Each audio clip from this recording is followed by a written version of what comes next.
Hello everyone, this is Bentley, and for this episode of Tank of the Week, well, we have to drop kinda low for this tank. This is my Blue Dream shrimp colony. It's not really huge, I keep it cool water, but it's basically on the floor. You can see the 75 long, where all those fish that I rescued recently are above. So this is the very bottom of where they're being held up on this stand, and there's two tanks below it. The one we're going to talk about today, that guy right there. Let's check it out.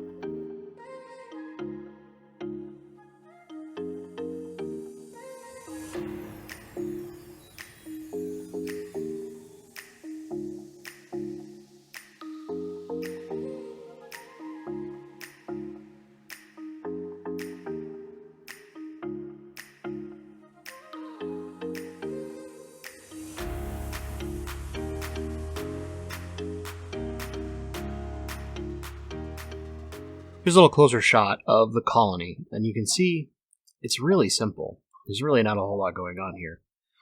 On the far left-hand side, there's a big ball of Java moss.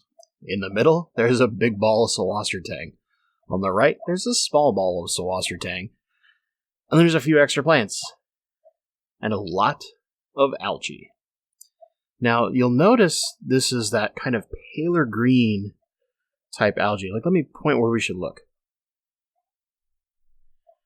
That whole area there is kind of that pale green string algae that's actually really good for your shrimp to graze on. Now, yes, I do feed something beyond algae to these shrimp, but you'll notice I don't really clean the glass. I let algae grow on purpose. There's actually quite a lot of light in this tank. Right now it's under a Fluval 3.0 for a not very tall tank in the grand scheme of things, because I want to grow all that extra algae for the shrimp to continuously have a grazing source. Now, is this the best plan? Maybe not. I'm sure some of the big shrimp keepers will have better plans, but this is kind of how I do it. Now, also, this tank's not heated, so that means that the shrimp in here aren't going to replicate as fast. We're not going to get as many babies as we would at, say, 74 or 75 degrees, which I think is kind of for Neocaridina at least, considered one of the more optimal temperatures. So let me talk a little bit more about this tank and really why it's so simple and how it came to be. Originally, this tank was going to be just a plant holding tank. You can see some of these crypts in here. That's just Wendtii eye green. There's a little bit of hornwort.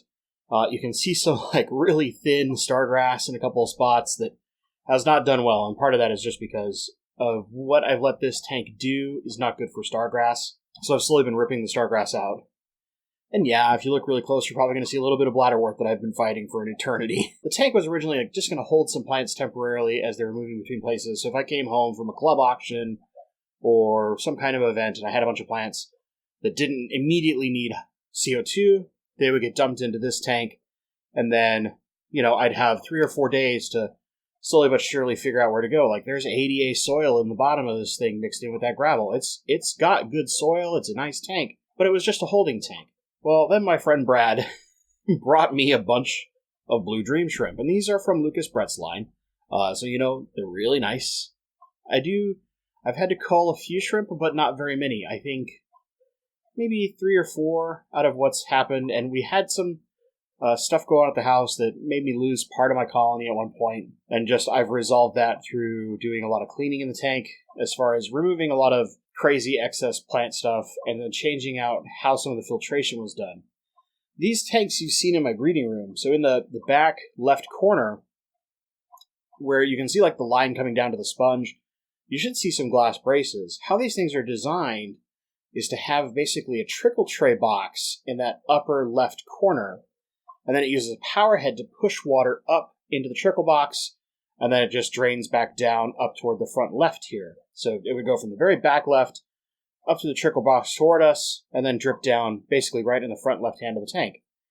This, even with a sponge to guard it a little, just was not good for the shrimp. The way that the water was coming out and the filtration was good, bioload. The shrimp don't have a bioload really. Just the flow and stuff like that actually just was not very good for the shrimp. And I'm keeping them cold water to begin with, so this tank sits at probably 69 to 70 degrees during the summer, and then as we get into winter, it'll probably only be like, I would say 67, 68, because I tend to keep my house a little warm. I think long term, I'm actually probably going to put a small heater in here to try and get this tank about like 72 to 74, just because I want these shrimp to do a little better. Now, the nice part is that the color on these shrimp is just fantastic. You get this good, deep blue, and in some of the males you get a little brighter blue, but all of them have solid blue bodies, and you're going to see that in some of the other shots I've taken, so you can see the shrimp a little closer. This is a really, really simple tank. It's not... it's definitely not optimized for shrimp breeding. It's kind of something where, like, a friend brought me a bunch of shrimp, and I asked him, I was like, how cold can these things go? And he's like, oh, dude, they're neocaridina. They can do anything. Which I've never been super successful with neocaridinas, so hence why I asked him some questions. I was like, so even in this unheated tank? And he's like, yeah, how warm is your house? And I'm like, it doesn't ever really get cooler than 65 degrees, so the water is probably like 62, 61. He's like, oh, yeah, that won't matter. So, like, I've seen them in ponds that were frozen over, but they still had water underneath. You'll be okay. Like, all right, well, I guess I'll just dump them here. And like, he brought them up, and I didn't realize he was going to bring me as many as he did, because I thought, he'd bring me 5 or 6. So he said, hey, I'll bring you some blue shrimp, and he brought me like 30. Which, there are some of them that lost in the transition because the water is different and stuff like that. And I do buffer this tank using the salty shrimp, GH and KH+. But my water is so soft out of the tap, and I do such minimal water changes on this tank. Maybe once every 3 weeks am I doing a proper water change. I'll top this tank, but I don't do weekly water changes on this as I would in all my rainbow tanks.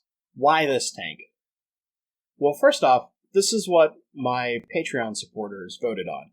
And while normally I don't ever try to give more power somewhere else to make it feel pay-gated, I just wanted to give them an option early on to just say, hey, this is one tank we'd like to see. Not that I wasn't going to eventually cover this tank. Just a little shout out to them, so you guys know who you are. Thank you very much. And that's all I'm going to say about Patreon. Let's talk more about this tank. You'll notice toward the top and the rim, if I get up here, right? You can see kind of like a white film, and it might not be in great focus. So what I did there is I actually killed a bunch of duckweed. Let me explain. So as we were doing different maintenance on this tank, that's my roommate and I, we would purposely try and get the duckweed up on the side glass as water levels went down. And then we'd let the duckweed dry so that in a couple of weeks when we'd do a water change or top it off, now there's kind of this food source there for the shrimp to graze on. Now eventually I have to scrape this out, but slowly but surely using flow from the sponge and how it pushes stuff and kind of controlling our water levels, we've been able to kill most of the duckweed in this tank off. Now there is like one other thing in this tank, which is there are a couple of assassin snails. I've never seen them touch a shrimp. And there's a couple plants hidden that you can't see right now that we'll show in a sec, kind of top down. This tank's super simple because this is something I kind of like ignore and forget. I just let the shrimp do their thing. I like shrimp a lot, and I'll often come in this room, which is where my TV is, my living room, and I'll lay down on the floor, and I'll just look around for shrimp.